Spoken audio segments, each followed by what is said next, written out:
Namaskar. Today's Pravachan takes us deeper into the essence of devotion. It reminds us that faith in God and earnest longing for His Nama are the only treasures that matter. Saints tell us that whether through service, surrender or song, one can reach the divine, but only when the heart is single-pointed and filled with love. Let us listen carefully and absorb this sacred teaching. Everyone can attain the experience of God by some means or other, according to one's temperament. Maruti devoted himself to God as a servant. Dasharatha loved God as a son. Our only thought should be, how shall I attain God? Devotion has been considered to be the highest means to attain God. If the obstinacy and love of an addicted person towards his addiction could be transferred to God, the result is spiritual uplift. When I dedicate my good and bad qualities at the feet of God, the result is total surrender or arpan bhakti. We practice devotion, but it is devoid of real love. This is because our mind is scattered in all directions. Therefore, concentrate your mind first. Practice a little on contemplation, but with single-minded devotion. Do not practice spiritual means while under depression or with a tired mind. You should consider how your spiritual attitude will get the proper direction to manifest itself. All saints have told us that God is residing in Pandharpur. However, if we see only a stone there, is it not the fault of our spiritual attitude alone? Have full faith in God.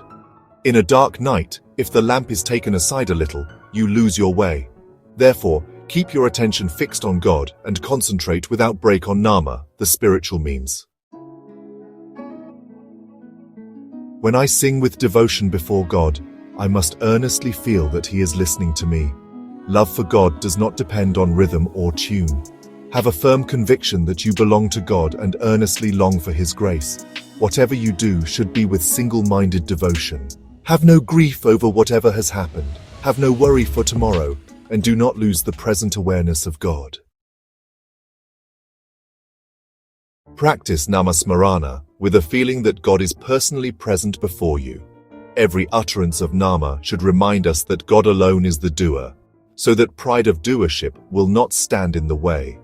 True progress in the path of devotion is not to feel pleasure over gains or grief over losses. A person who is most narrow-minded and selfish, and who feels that the entire world is meant for his pleasure, should be considered an egoist.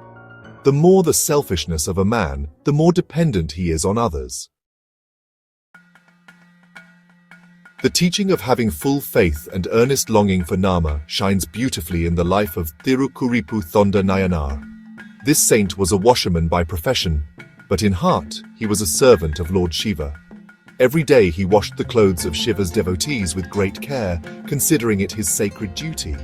His name, Thirukkurippu Thonda, means the one who understands the Lord's unspoken wishes.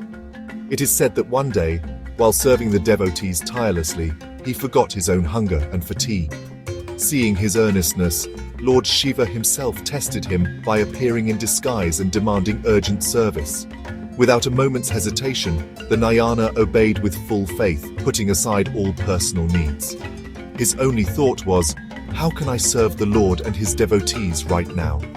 This unwavering faith and longing to please the Lord, even at the cost of his own comfort, made his service shine as true devotion. Just as today's Pravachan says, real bhakti is not scattered nor worried about past or future. It is single-pointed, with the heart absorbed in God's presence here and now. Dear devotees, let us remember that true devotion is not about outer rituals or show, but about inner faith and longing. If we chant Nama as if God Himself is listening, with the conviction that we belong only to Him, our hearts will be purified and our lives uplifted.